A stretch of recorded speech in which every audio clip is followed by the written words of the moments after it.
नमस्कार, स्वागत है आप सभी का डीडी न्यूज के इस खास बुलेटिन एक्सप्रेस 100 में, जहां हम आपके लिए लेकर आते हैं राजनीति, मनोरंजन, देश दुनिया, खेल और व्यापार जगत की सभी बड़ी खबरों को एक्सप्रेस यानी फटाफट अंदाज में। मैं हूं रेशमा, तो देखिए खबरें तेज रफ्तार से। राष्ट्रपति द्रौपदी मुर्मू ने नई दिल्ली में छठे राष्ट्रीय जल पुरस्कार प्रदान किए। ये पुरस्कार वर्ष 2024 के लिए संयुक्त विजेताओं सहित 40 विजेताओं को दिए गए, जिसमें एक प्रशस्ति पत्र, ट्रॉफी के साथ साथ कुछ श्रेणियों में नकद पुरस्कार भी शामिल है। राष्ट्रपति द्रौपदी मुर्मू ने पुरस्कार विजेताओं को बधाई देते हुए जल संचय पर जोर दिया। कहा, जल अमृत के समान है, जल के बिना जीवित रहना असंभव है। केंद्रीय पर्यावरण, वन और जलवायु परिवर्तन मंत्री भूपेंद्र यादव ने ब्राजील के बेलेम में बिग कैट अलायंस COP30 में उच्च स्तरीय मंत्री खंड में घोषणा की कि भारत अगले साल नई दिल्ली में वैश्विक बिग कैट्स शिखर सम्मेलन की मेजबानी करेगा। बिहार में नई सरकार गठन को लेकर हलचल तेज है। इस बीच दिल्ली में गृह मंत्री अमित शाह के आवास पर भाजपा अध्यक्ष जेपी नड्डा और जेडीयू के कार्यकारी अध्यक्ष संजय झा बैठक के लिए पहुंचे। आंध्र प्रदेश और छत्तीसगढ़ के सीमावर्ती इलाके दो अलग अलग जगहों पर सुरक्षा बलों और नक्सलियों के बीच मुठभेड़ चल रही है। अल्लूरू सीताराम राजू जिले के मारेदू मिल्ली में सुरक्षा बलों को बड़ी कामयाबी मिली है। 1 करोड़ रुपए के इनामी नक्सली हिडमा समेत 6 नक्सली मारे गए। छत्तीसगढ़ के सुकमा जिले के एराबोर क्षेत्र में सुरक्षा बलों और नक्सलियों के बीच मुठभेड़ हुई। घटनास्थल पर जवानों का कॉम्बिंग और सर्च ऑपरेशन जारी है। अमेरिकी प्रतिनिधि अमी बेरा और जो विल्सन ने अमेरिका और भारत के बीच रणनीतिक साझेदारी को मान्यता देते हुए एक द्विदलीय प्रस्ताव पेश किया है। प्रस्ताव में दोनों देशों के बीच रक्षा, प्रौद्योगिकी, व्यापार, आतंकवाद निरोध और शिक्षा जैसे क्षेत्रों में दशकों से बढ़ते सहयोग पर जोर दिया गया है। प्रस्ताव में कहा गया कि पिछले 3 दशकों में सभी अमेरिकी प्रशासन ने भारत के साथ रणनीतिक साझेदारी को मजबूत किया है। ये विधेयक अमेरिका और भारत के बीच आतंकवाद, साइबर खतरों और उभरती प्रौद्योगिकियों के मुकाबले सहयोग को बढ़ावा देता है।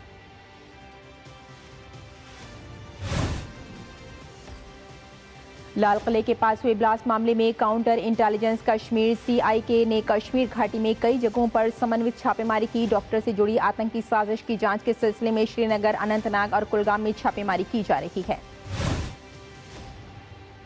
दिल्ली ब्लास्ट मामले में हरियाणा के अल फलाह विश्वविद्यालय के दिल्ली स्थित ओखला ऑफिस पर प्रवर्तन निदेशालय की छापेमारी जारी है। विश्वविद्यालय के ट्रस्टियों, संबंधित व्यक्तियों और संस्थाओं से जुड़े 25 ठिकानों पर छापेमारी कर रहा है। दिल्ली समेत 25 ठिकानों पर छापेमारी चल रही है। आज क्रांतिकारी बटुकेश्वर दत्त की जयंती है। इस मौके पर केंद्रीय गृह मंत्री अमित शाह ने उन्हें याद करते हुए श्रद्धांजलि अर्पित की। एक्स पर लिखा, अपने क्रांतिकारी विचारों से युवाओं को स्वतंत्रता संग्राम के लिए उन्होंने संगठित किया। चुनाव आयोग का दल आज पश्चिम बंगाल में मतदाता सूची के विशेष गहन पुनरीक्षण की समीक्षा करेगा। इस दौरान टीम कोलकाता, उत्तर 24 परगना, दक्षिण 24 परगना, नदिया, मुर्शिदाबाद और मालदा जिलों में SIR की प्रगति की समीक्षा भी करेगी। चुनाव आयोग की टीम चल रही SIR की प्रगति की समीक्षा करने और EVM के प्रथम स्तर की जांच पर कार्यशाला में भाग लेने के लिए सभी जिला मजिस्ट्रेटों के साथ बैठक करेगी। बंगाल बीजेपी के वरिष्ठ नेता दिलीप घोष ने राज्य की TMC सरकार पर SIR विरोध के मुद्दे पर निशाना साधा है। उन्होंने कहा कि खुद ममता बनर्जी भी SIR फॉर्म भरेंगी, लेकिन वो राजनीतिक रोटियां सेकने की कोशिश कर रही हैं। हालांकि आम जनता पूरी तरह सचेत है। भारतीय तटरक्षक बल ने बंगाल के उत्तरी खाड़ी में अवैध रूप से मछली पकड़ने के आरोप में 79 चालक दल के सदस्यों के साथ 3 बांग्लादेशी मछली पकड़ने वाली नौकाओं को पकड़ा। केरल सरकार ने केरल में चल रही विशेष अंतरिम संशोधन SIR प्रक्रिया को चुनौती देते हुए सर्वोच्च न्यायालय का दरवाजा खटखटाया है। राज्य ने स्थानीय निकाय के लिए चल रही प्रक्रिया पूरी होने तक SIR को स्थगित करने की मांग की है।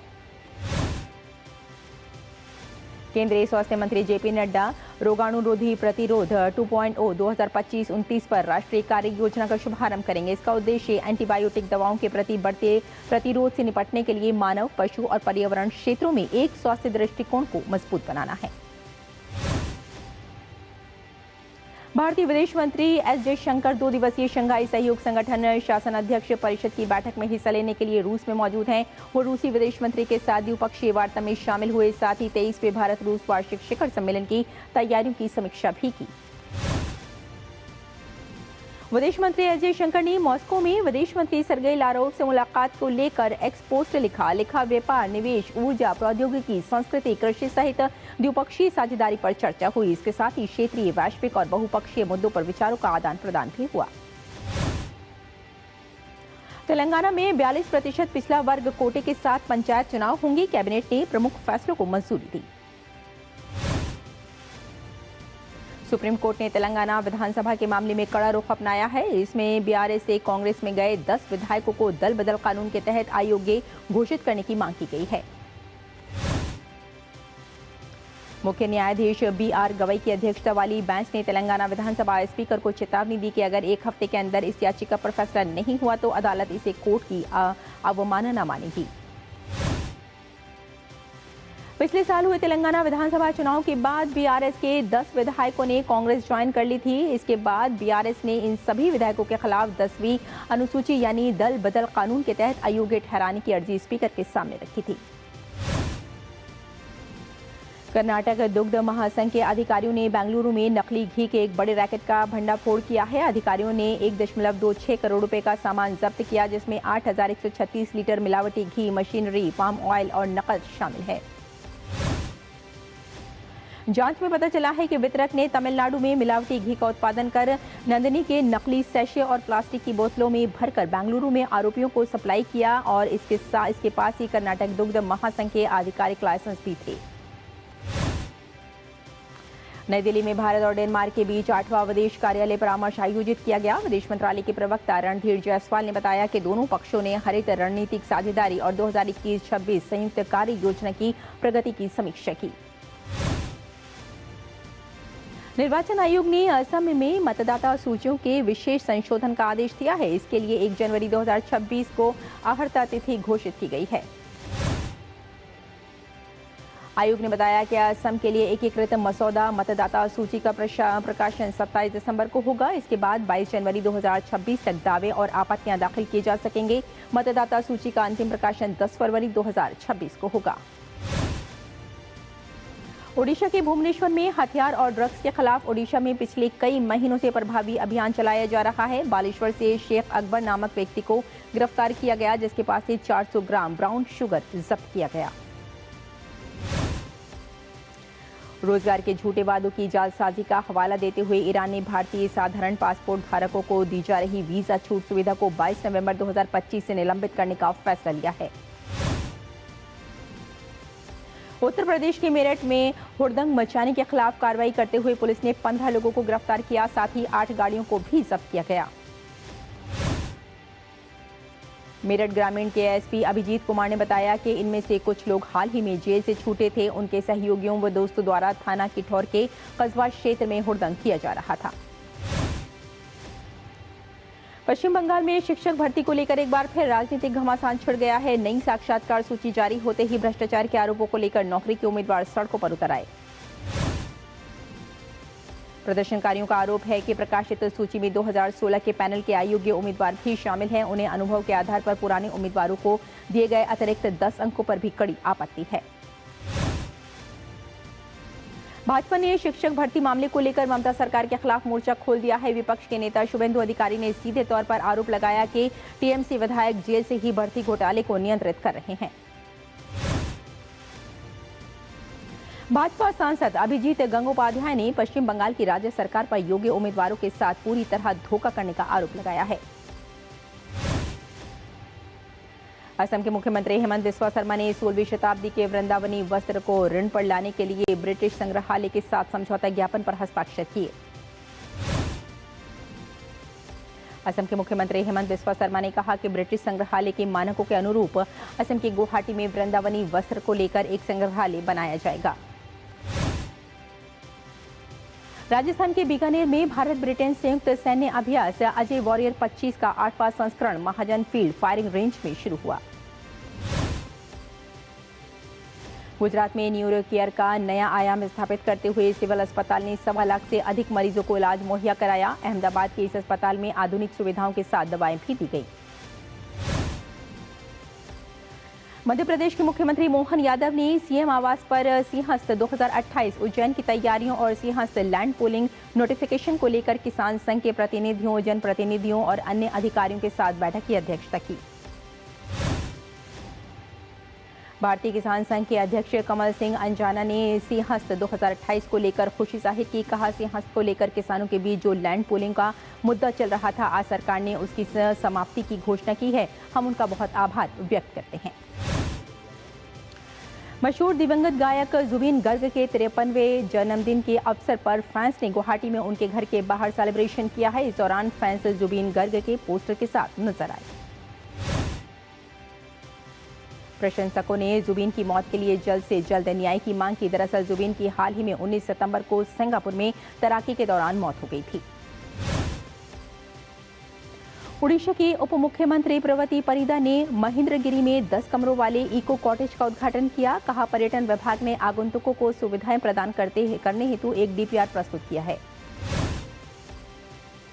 उड़ीसा के मयूरभंज में बांस की बुनाई से बने टिकाऊ उत्पाद आजीविका का नया स्रोत साबित हो रहे हैं। करीब 100 से अधिक परिवार विभिन्न बांस उत्पाद बनाने और बेचने में लगे हुए हैं।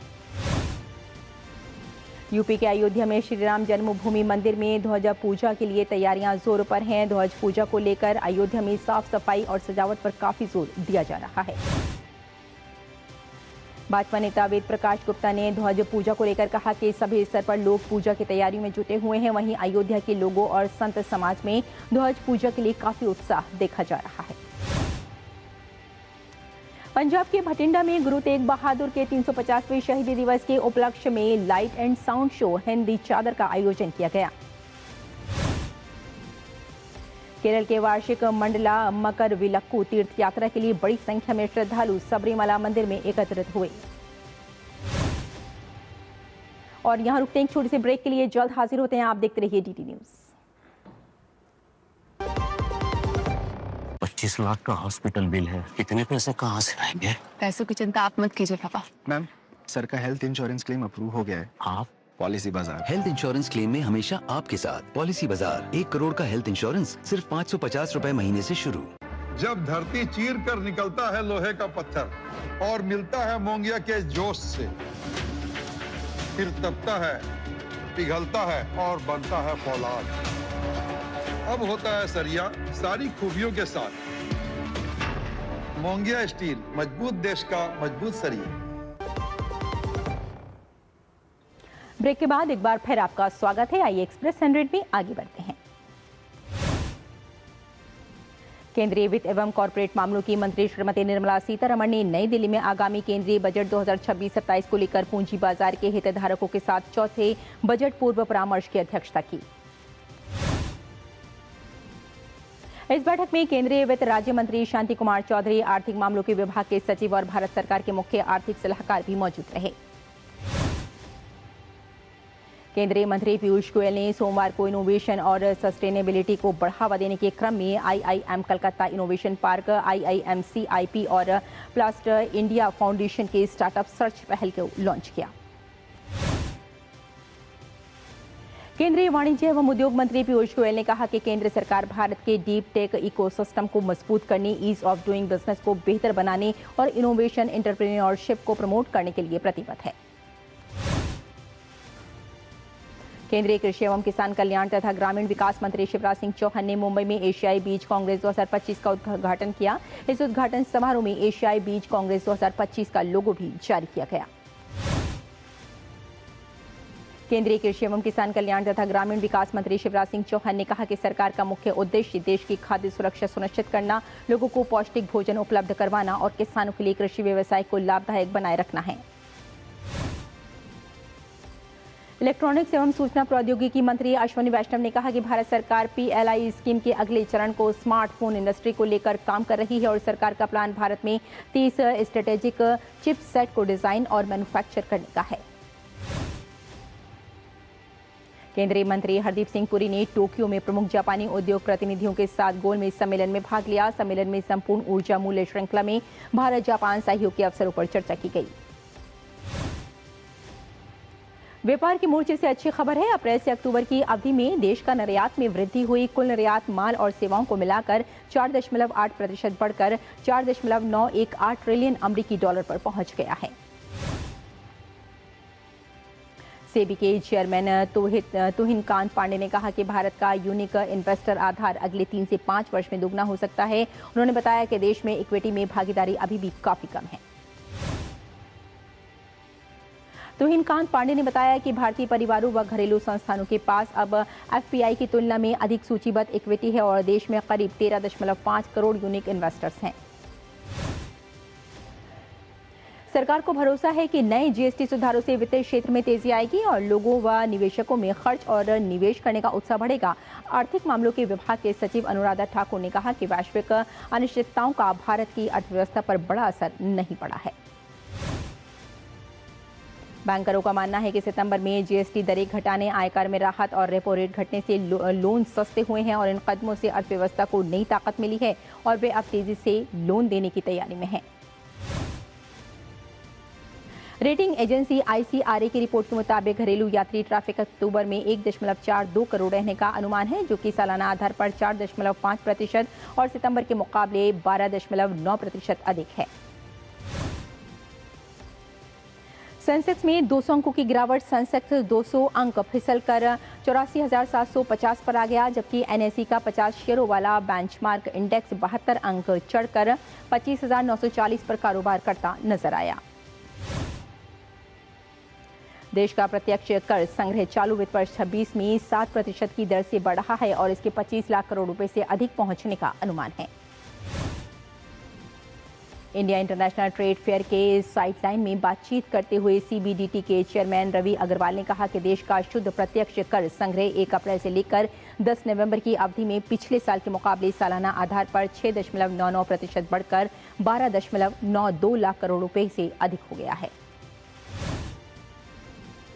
इलेक्ट्रॉनिक्स और सूचना प्रौद्योगिकी मंत्रालय के सचिव एस कृष्णन ने सोमवार को जानकारी देते हुए बताया कि केंद्र ने इलेक्ट्रॉनिक्स कंपोनेंट मैन्युफैक्चरिंग स्कीम के तहत 7,712 करोड़ रुपए की 17 परियोजनाओं के दूसरे चरण को मंजूरी दे दी है। नई दिल्ली में ECMS की सफलता से जुड़े एक इवेंट में कृष्णन ने जानकारी देते हुए कहा कि सरकार ने मौजूदा राउंड के तहत 249 में से 17 एप्लीकेशंस को अप्रूव कर दिया है। अगले 3 से 5 वर्षों में भारत का निवेशक आधार दोगुना हो सकता है। मुंबई में CII फाइनेंसिंग समिट में सेबी प्रमुख ने ये बात कही और तुहिन कांत पांडे ने कहा कि सेबी ने listing obligations and disclosure requirements नियमों की व्यापक समीक्षा प्रक्रिया शुरू कर दी है। बोलिविया के सांता क्रूज विभाग के स्माईपाटा में भारी बारिश और नदियों के उफान के कारण भयंकर बाढ़ आ गई, जिसमें अचेरा और क्यूवास के समुदाय विशेष रूप से प्रभावित हुए। इस घटना में कम से कम 6 लोग लापता हैं और कई लोग घायल हुए हैं। अमेरिकी राष्ट्रपति डोनाल्ड ट्रंप की गाजा शांति योजना को संयुक्त राष्ट्र सुरक्षा परिषद से अहम मंजूरी मिल गई है। प्रस्ताव पर हुए मतदान में 14 वोट पक्ष में पड़े, जबकि विरोध में एक भी वोट नहीं पड़ा। इसके अलावा रूस और चीन ने मतदान में हिस्सा ही नहीं लिया। इस प्रस्ताव में अंतर्राष्ट्रीय सैनिकों की तैनाती शामिल है। वॉशिंगटन के 20 सूत्रीय फ्रेमवर्क में गाजा में संघर्ष विराम, पुनर्निर्माण और शासन के लिए पहला व्यापक अंतर्राष्ट्रीय रोडमैप का जिक्र किया गया है। हमास ने अमेरिकी राष्ट्रपति डोनाल्ड ट्रंप द्वारा तैयार की गई गाजा शांति योजना प्रस्ताव को खारिज कर दिया है। हमास ने कहा कि यह प्रस्ताव फलस्तीनियों के अधिकारियों और मांगों को पूरा करने में विफल रहा है। हमास ने कहा कि प्रस्ताव गाजा पर एक अंतर्राष्ट्रीय ट्रस्टीशिप थोपने का प्रयास करता है, जिसका फलस्तीनी गुट लंबे समय से विरोध करते रहे हैं। हमास ने विशेष रूप से स्थिरीकरण बल को सशस्त्र समूहों को निष्क्रिय करने का निर्देश देने वाले प्रावधानों की तीखी आलोचना की। हमास के अनुसार अंतर्राष्ट्रीय फोर्सेस को गाजा पट्टी के अंदर कार्य और भूमिकाएं सौंपना, जिसमें प्रतिरोध को निरस्त करना शामिल है, इसकी तट स्थिति को समाप्त करना है और इसे कब्जे के पक्ष में संघर्ष का एक पक्ष बना देता है। ब्रिटेन ने शरण नीति में सख्त बदलाव किया है। प्रधानमंत्री स्टामर और गृह मंत्री महमूद ने संसद में नए नियम पेश किए, जिनमें शरणार्थियों के लिए अस्थायी दर्जा, 20 साल तक सेटलमेंट की अवधि और अवैध लौटने वाले देशों के लिए वीजा पेनल्टी शामिल है। मामले में सरकार का कहना है कि इससे अवैध प्रवास रोका जाएगा और असली शरणार्थियों के लिए सुरक्षित न्यायपूर्ण रास्ते खुलेंगे। अमेरिका में मुद्रास्फीति को लेकर बढ़ती नाराजगी को देखते हुए राष्ट्रपति डोनाल्ड ट्रंप ने मैकडोनल्ड्स के मालिकों और सप्लायर्स से कहा है कि उनकी सरकार महंगाई कम करने की दिशा में प्रगति कर रही है, लेकिन अभी और काम करना बाकी है। उन्होंने कहा कि टैक्स कटौती और घरेलू विनिर्माण को बढ़ावा देने जैसे कदम अमेरिकियों की आय बढ़ाने और अर्थव्यवस्था को तेज करने में मदद करेंगे। हालांकि ट्रंप ने माना कि इन नीतियों के असर दिखने में थोड़ा समय लग सकता है। वेनेजुएला के राष्ट्रपति निकोलस मादुरो ने कहा कि उनकी सरकार राजनयिक मुद्दों पर आमने सामने बातचीत के लिए तैयार है। मादुरो ने कूटनीतिक और अंतर्राष्ट्रीय कानून के प्रति अपनी प्रतिबद्धता दोहराते हुए सैन्य धमकियों और दबाव की निंदा की। रूस और यूक्रेन के बीच भीषण युद्ध जारी है। यूक्रेन के शहर बाल्किया पर रूसी मिसाइल हमले में 3 लोगों की मौत हो गई। जापान के गिफू प्रांत में भालुओं का फलों को बागों से दूर रखने के लिए डेवलपर्स ने एक अनोखा हंटिंग ड्रोन बनाया है, जो हवा में उड़ते समय कुत्तों जैसी तेज आवाजें निकालता है। यह हाईटेक ड्रोन हाल में हिदार शहर के फ्रूट्स पार्क कुरुची बाग में तैनात किया गया है, जहां भालू बार बार सेब और आड़ू लूटते दिखते हैं। ड्रोन जरूरत पड़ने पर पटाखे भी छोड़ता है ताकि भालुओं को और दूर रखा जा सके। जापान और चीन के बीच तनाव बढ़ रहा है। प्रधानमंत्री साने तकाइची की चीन से खतरे पर ताइवान का साथ देने की टिप्पणी के बाद जापान के दक्षिणी द्वीप के पास एक संदिग्ध चीनी ड्रोन का पता चलने पर जापान ने लड़ाकू विमानों को रवाना किया। जापान के टोक्यो में आयोजित एफ्लेमेक्स में लगातार दूसरे दिन भारतीय निशानेबाजों का शानदार प्रदर्शन देखने को मिला। भारत ने इस प्रतियोगिता में अब तक 7 पदक जीत लिए हैं। जापान के टोक्यो में आयोजित डेफलिम्पिक्स में भारत की अनुया प्रसाद ने महिलाओं की 10 मीटर एयर पिस्टल स्पर्धा में विश्व रिकॉर्ड बनाते हुए स्वर्ण पदक जीता। वहीं प्रज्वली धूमल ने रजत पदक अपने नाम किया। डेफलिम्पिक्स में पुरुषों की 10 मीटर एयर पिस्टल स्पर्धा में अभिनव देशवाल ने रजत पदक हासिल किया। भारत ने इस प्रतियोगिता में अब तक 7 पदक जीत लिए हैं। विश्व बॉक्सिंग कप 2025 में भारत के पवन वर्तवाल ने ब्राजील बॉक्सिंग कप के स्वर्ण पदक विजेता कजाकिस्तान के अल्टीनबेक नूर सुल्तान को 5-0 से हराकर अपना पहला अंतर्राष्ट्रीय पदक पक्का कर लिया। भारत के मुक्केबाज सुमित ने 75 किलोग्राम के क्वार्टर फाइनल में कोरिया के किम होन ताई पर 5-0 से जीत हासिल करने में सफलता हासिल की।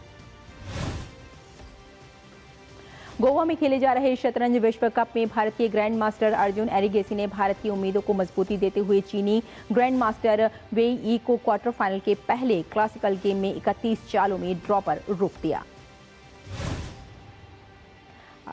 अर्जुन एरिगेसी ने प्रतिद्वंदी वेई ई के खिलाफ बेहद सहजता से मुकाबले को ड्रॉ तक पहुंचाया। अब दूसरा क्लासिकल गेम बेहद अहम होगा, जिसमें अर्जुन को सफेद मोहरों का फायदा मिलेगा।